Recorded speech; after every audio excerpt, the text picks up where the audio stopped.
ta kamu, shi ne kawai shi ne dai duk ran da ba shi sai na damu, shi ne da ke kishin nan ke karkice da nikin kamu, shi za ya zama angona bance da ku kushe min ba, ku bar ni kan zaɓi na Allah ya bani ba ku ne ba shi.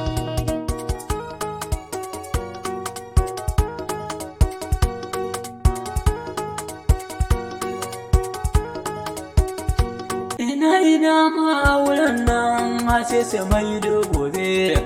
masoyiya na yarda ni dai da ke kaɗai zan rayu, kowa da mai birge sani kun ga tawa ke birge ni, farin ciki na tawa dukkan shirin ku sai ta rayu, masoyiya tashin wai ko dai mu je mu ce mun kamu, a ɗaura auren nan dai amma fa karkice na shayu, abin da ke birge ni a nuna ni maje ke mata,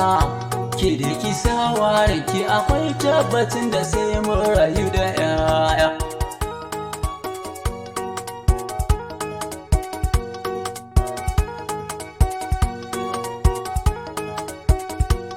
Zan kula da mijina komai yake da aure zama, to amma matsala ta kai ma ka dai biya hakkina, bani kushe mijina ban ma abin da zai bata ma, zan kula ka mijina kai ne maganin matsala na, kar ka manta amana dai amana za ya baka mijina, kar ka sana hawaye ko wata ranka dinga guduna, ka gani matsalar ka ita ce ke ganin matsala na, ka gani matsala ta ya mace kar ta nuna sanin ka gaba. Da ma a ce wannan auren kawai su mai da gobe, amma kawai shi kenan Allah ya kai mu ko ba yau ba, komai ki kai min su ne na tabbata ba zai zama ki ba, rashin kuɗi ciwo ne ni kuma rashin ki ne ciwo na, kin gani matsalata rashin ganin ki ban saba ba, har in kina na raye aure da wata ban shirya ba, zo ki sha wani zance aure ba zai wa in ƙara ba, na saka ki a raina in za ki bar ni ban shirya ba, kin ji yadda nake ji rashin ki ni ba za na iya ba,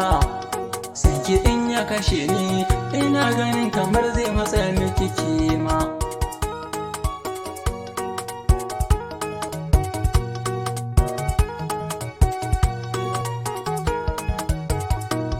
Rayuwarka nake so don Allah ni ka daina faɗa mu, to sai ya na faɗa ma kai ne ka daina nuna ina so. To tsaya ki ji zance gare ni abin da kike so,